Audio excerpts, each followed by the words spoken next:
चाहे बिजली को लेकर धरने की बात हो, चाहे थाने में किसी पीड़ित के साथ अन्याय हो, झूठे मुकदमे लगाने का काम हो, वहां पे हमेशा मैं खड़ा मिला हूं और जब भी मेरे को याद किया है मैं आया हूं।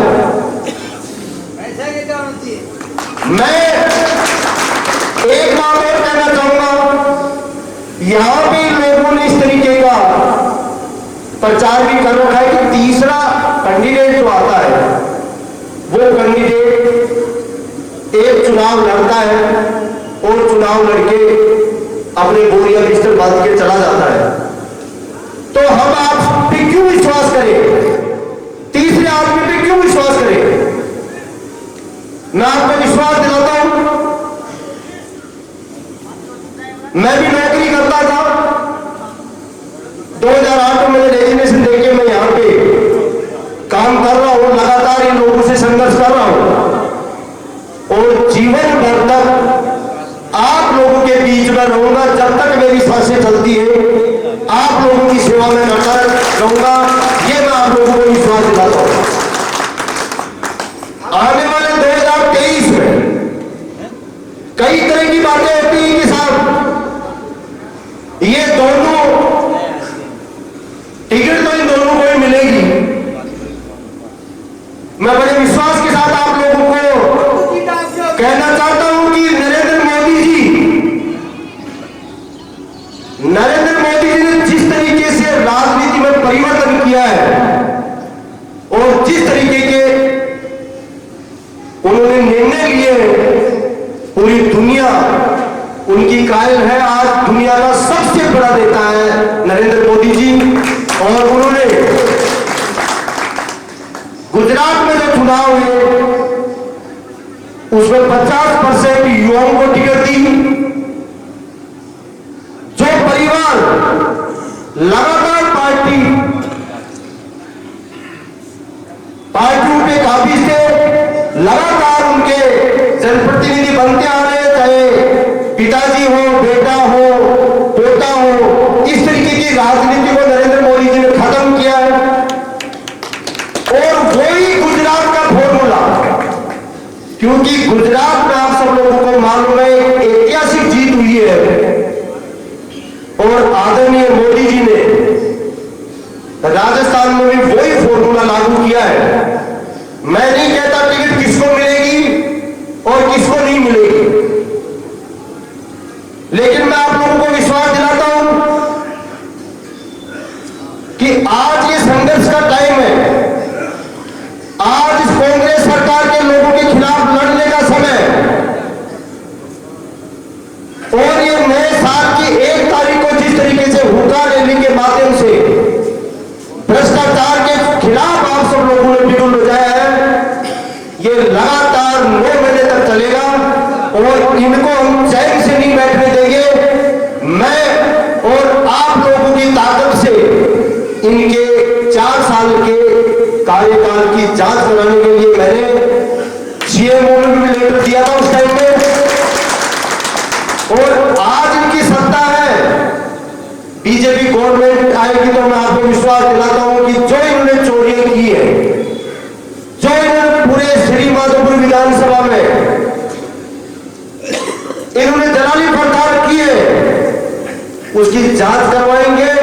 और जिन्होंने इस जनता की गाड़ी कमाई का पैसा ये लेके गए उसको वापिस वसूल कराने का काम करेंगे। ये मेरा सबसे बड़ा मिशन होगा।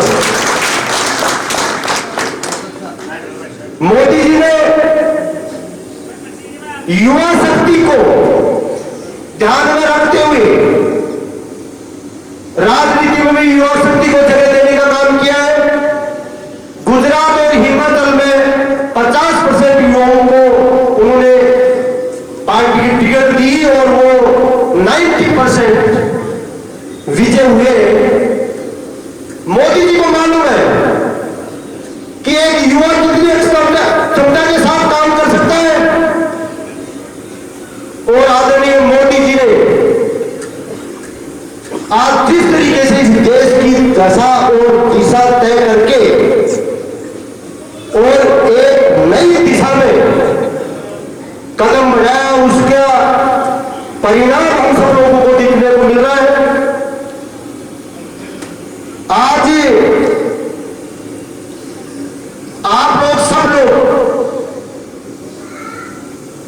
संख्या में आप लोगों ने आके मेरा हौसला अफजाई किया है।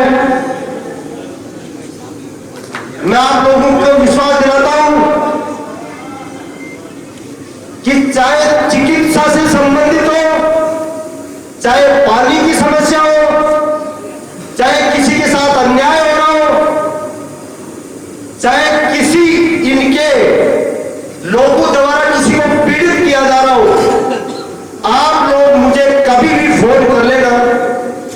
आपका वोट देने का समय तो भी 1 साल बाद में आएगा, लेकिन मैं आप लोगों को विश्वास दिलाता हूं, एक बार आप मुझे याद करना, जहां पे भी मैं रहूंगा वहां पे मैं आपके पास पहुंचने का प्रयास करूंगा और मैं आपके बराबर खड़ा रहूंगा। मैंने सैनी समाज का भी कुछ दिनों पहले बैठा था, वहां पे सैनी समाज की मीटिंग थी, वहां मेरे को उन्होंने बुलाया। मैंने उनको एक ही बात कही कि आप जितने लोग यहां बैठे हो, मैं उन सब की एक बार गिनती करवा लेता हूं और जो तुम चाहोगे उस तरीके से ही मैं थाने में ले जाके काम करवाऊंगा, लेकिन आप सब लोगों को मेरे साथ थाने में चलना होगा। मैंने उनसे यही निवेदन किया, न मैं सत्ता में हूं, न मेरे पास कोई पद है, लेकिन अगर आप लोगों की ताकत मेरे पास है तो मुझे काम करवाना आता है। और ये नेताजी बैठे हैं यहां पे, सब लोगों को हमने पिकअप में भरा और गाड़ियों में भरा, सीधे थाने में। उस टाइम में करण सिंह खंगारो यहां का इंचार्ज था, सीधा वो उसके रूम में इनको 125 आदमियों को ले गया और ले जाके मैंने उनसे यही पूछा कि जो जिसके पास जांच है उसको बुलाओ एक बार। उसने झूठा मुकदमा लगा रखा, सांवली पार्टी से पैसे लिए और जो पीड़ित परिवार था उसी को प्रताड़ित कर रहे थे। उन्हें 150 आदमियों के बीच में जब बुलाया तो उस जांच वाले के पींडे काट रहे थे। मैंने उसे एक ही बात कही कि जो तुमने किया वो रिपीट कर आते, और वही थाने में जांच चेंज करवाई और दूसरे को जांच दिलवाई और उसे सैनी समाज के परिवार को उन्होंने न्याय दिया। मैं आप लोगों को एक उदाहरण इसलिए दिया है कि आप इन 4 साल में देख लीजिए, मैं इसी तरीके से मैंने काम किया है। अजीतगढ़ में हॉस्पिटल की बात थी, न वहां पे पीएमओ था, न वहां गायनिक डॉक्टर था, न वहां पे बेडशीट चेंज करते थे, न वो सफाई करते थे। वहां से काफी शिकायतें आ रही थी। मैं 100-150 लोगों को वहां लेके गए, यहाँ भी बहुत सारे लोग बैठे होंगे, ले जाके मैंने हॉस्पिटल का घेराव किया। आज वहां पे गायनिक डॉक्टर भी है, सीएमओ भी आ गया और वहां पे बेडशीट भी बदल रही है, सफाई भी वो वहां पे कर रहे हैं। लेकिन भाई उन्होंने इसलिए किया कि आप लोगों की ताकत मेरे साथ थी, आप लोगों के और आप लोगों के इन यहाँ की जो राजनीति 40 साल से चल रही है, उस मानसिकता से आपको निकलना होगा। उसके बाद में आपके लिए लड़ने के लिए बहुत सारे लोग हैं जो आपकी समस्याओं के लिए लड़ सकते हैं। मुझे भी बहुत बड़े बड़े चैलेंज किए उन्होंने और मेरे को चैलेंज करते हो, लेकिन मैंने एक ही बात कही, मैं सच्चाई पे चल रहा हूं, मैं जनता की सेवा कर रहा हूं और जनता की न्याय की लड़ाई लड़ रहा हूं। मेरा तुम लोग कुछ नहीं बिगाड़ सकते कभी।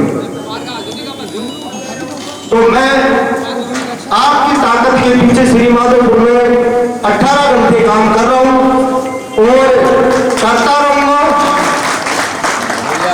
आप लोगों का प्यार और समर्थन मुझे मिलता रहे। मुझे उस स्टाइल में और मेरे युवा साथियों से मैं उस स्टाइल में काम चाहता हूं और उस तरीके की कुर्बानी होनी चाहिए जो भगत सिंह ने जब असेंबली में बम फेंका था तो उसके दोस्तों ने, उसके परिवार ने कहा था, भगत सिंह तुमने ये क्या किया, तुमने यहां बम फेंका, तुम्हारे फांसी हो जाएगी, तुम मर जाओगे, तुम्हारी मृत्यु हो जाएगी। उस टाइम में 16 साल की उम्र थी भगत सिंह की। उन्होंने ये कहा